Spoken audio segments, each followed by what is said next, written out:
Inna dina indallahil Islam.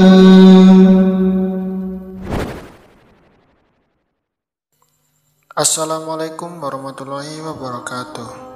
Saudaraku seiman yang dirahmati Allah, kisah Nabi Ibrahim dan Ismail alaihissalam.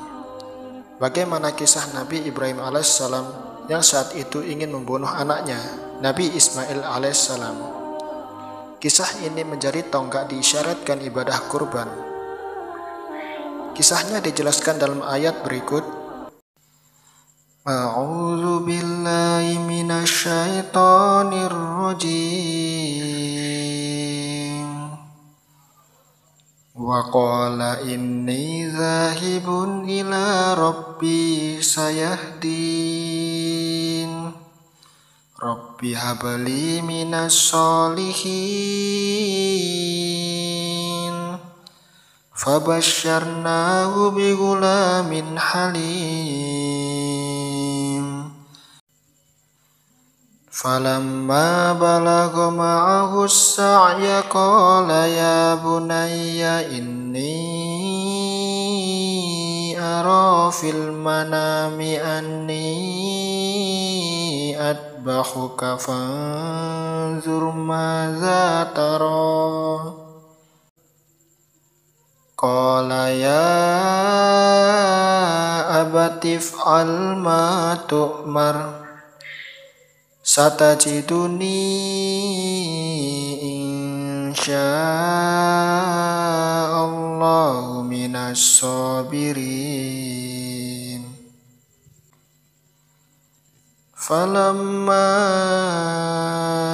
aslama wa tallahu lil jabin wa nadainahu ayya Ibrahim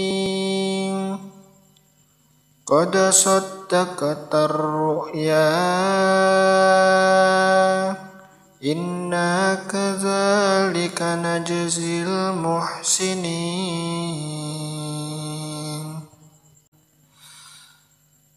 Inna hadza lahuwal bala'ul mubin wa fadainahu bidhibhin adim wa tarakna alaihi fil akhirin. Salamun ala Ibrahim kadzalika najzil muhsinin. Innahu min ibadinal mu'minin.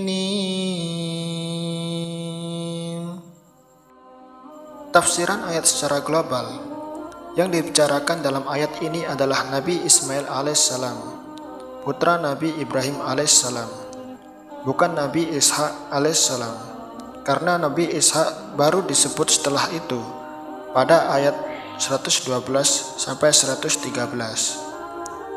Nabi Ismail lebih tua daripada Nabi Ishak. Nabi Ismail dilahirkan ketika Nabi Ibrahim berusia 86 tahun, sedangkan Ishak itu lahir ketika Nabi Ibrahim berusia 99 tahun. Ketika Nabi Ismail berada dalam usia gulam dan ia telah sampai pada usia sa'ya, yaitu usia di mana anak tersebut mampu bekerja, yaitu usia 7 tahun ke atas. Pada usia tersebut benar-benar Ibrahim sangat mencintainya dan orang tuanya merasa putranya benar-benar sudah bisa mendatangkan banyak manfaat. Nabi Ibrahim alaihissalam berkata pada putranya, "Wahai anakku, sesungguhnya aku melihat dalam mimpi bahwa aku menyembelihmu." Perlu dipahami bahwa mimpi para nabi itu wahyu yang mesti dipenuhi. Dalam hadis mauquf, hadis yang hanya sampai pada perkataan sahabat Ibnu Abbas, disebutkan penglihatan para nabi dalam mimpi itu wahyu. Hadis riwayat Al-Hakim. Hadis ini kalau dikatakan marfu, sabda Nabi itu dhaif. Yang benar, hadis ini hanyalah perkataan dari sahabat atau hadis mauquf. Nabi Ismail ingin bersabar, ingin berharap pahala dengan menjalankan perintah tersebut, mengharap ridha Rabb-Nya, serta ingin berbakti pada orang tuanya.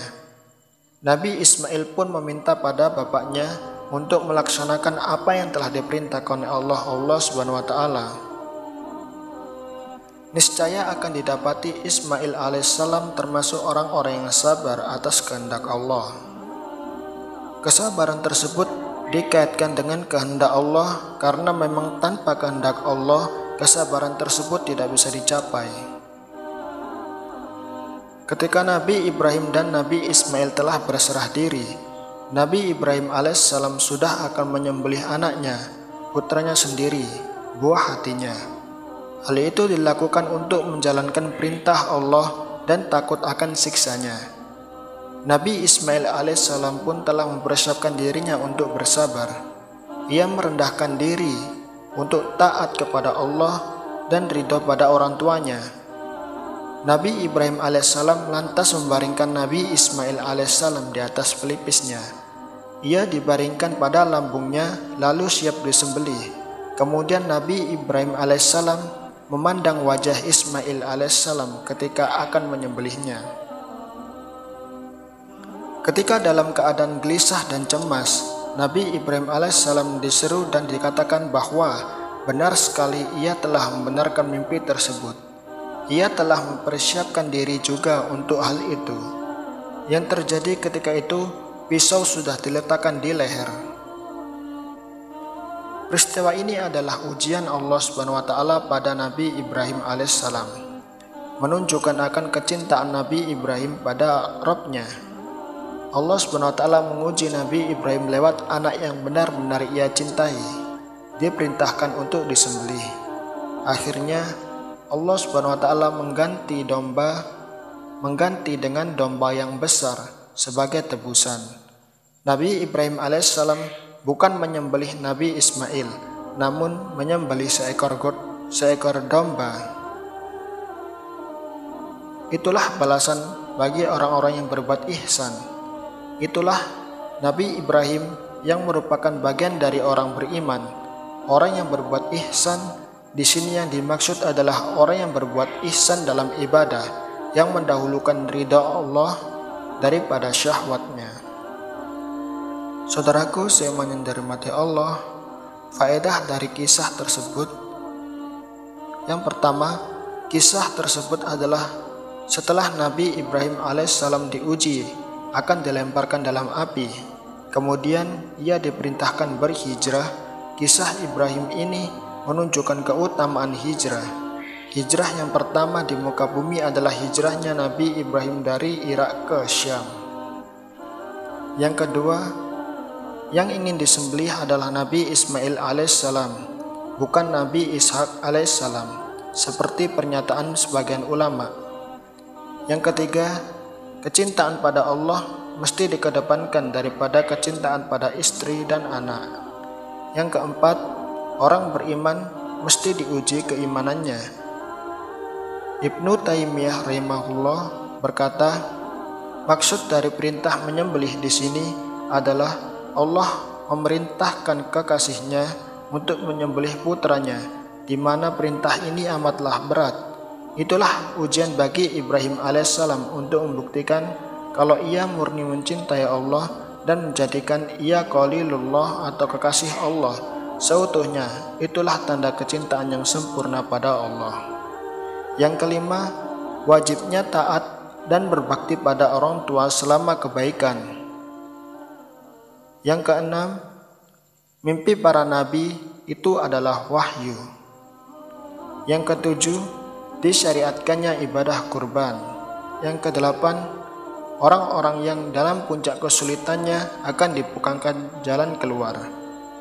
Ibnu Katsir rahimahullah mengambil pelajaran dari kisah Ibrahim alaihissalam dengan mengatakan, itulah balasan bagi orang-orang yang mentaati kami ketika berada dalam kesulitan dan kesempitan, maka dijadikan dalam urusan mereka jalan keluar. Dalilnya adalah firman Allah, barang siapa bertakwa kepada Allah, niscaya Dia akan mengadakan baginya jalan keluar dan memberinya rizki dari arah yang tidak disangka-sangka. Dan barang siapa yang bertawakal kepada Allah, niscaya Allah akan mencukupkan keperluannya. Sesungguhnya Allah melaksanakan urusan yang dikehendakinya. Sesungguhnya Allah telah mengadakan ketentuan bagi tiap-tiap sesuatu. Quran Surat At-Talaq ayat 2-3. Yang kesembilan, ada balasan besar bagi orang yang berbuat ihsan, sabar, dan taat pada Allah. Allahu a'lamu bissawab. Semoga bermanfaat.